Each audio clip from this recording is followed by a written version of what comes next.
আগামী সপ্তাহেই দেশের উপর দিয়ে বয়ে যেতে পারে একটি শৈত্যপ্রবাহ। ১৯ থেকে ২২ জানুয়ারির মধ্যে মাঝারি ধরনের এই শৈত্যপ্রবাহ হতে পারে বলে জানিয়েছে বাংলাদেশ আবহাওয়া অধিদপ্তর। মঙ্গলবার বাংলাদেশ আবহাওয়া অধিদপ্তর এই তথ্য জানায়। পূর্বাভাসে আবহাওয়া অফিস জানায়, অস্থায়ীভাবে আংশিক মেঘলা আকাশসহ সারা দেশের আবহাওয়া শুষ্ক থাকতে পারে। তবে শেষ রাত থেকে সকাল পর্যন্ত দেশের উত্তরাংশের কোথাও কোথাও মাঝারি থেকে ঘন কুয়াশা পড়তে পারে। এছাড়া দেশের অন্যত্র হালকা থেকে মাঝারি ধরনের কুয়াশা পড়তে পারে। এছাড়া সারা দেশে রাতের তাপমাত্রা সামান্য হ্রাস পেতে পারে এবং দিনের তাপমাত্রা প্রায় অপরিবর্তিত থাকতে পারে। বুধবার সন্ধ্যা ৬টা থেকে পরবর্তী ২৪ ঘন্টায় অস্থায়ীভাবে আংশিক মেঘলা আকাশসহ সারা দেশের আবহাওয়া শুষ্ক থাকতে পারে। তবে শেষ রাত থেকে সকাল পর্যন্ত সারা দেশে হালকা থেকে মাঝারি ধরনের কুয়াশা পড়তে পারে। এছাড়া সারা দেশে রাতের তাপমাত্রা সামান্য হ্রাস পেতে পারে এবং দিনের তাপমাত্রা সামান্য বৃদ্ধি পেতে পারে।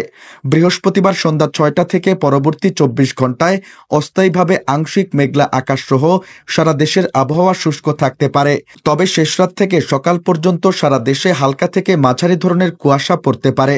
এছাড়া সারা দেশে রাতের তাপমাত্রা প্রায় অপরিবর্তিত থাকতে পারে এবং দিনের তাপমাত্রা সামান্য হ্রাস পেতে পারে।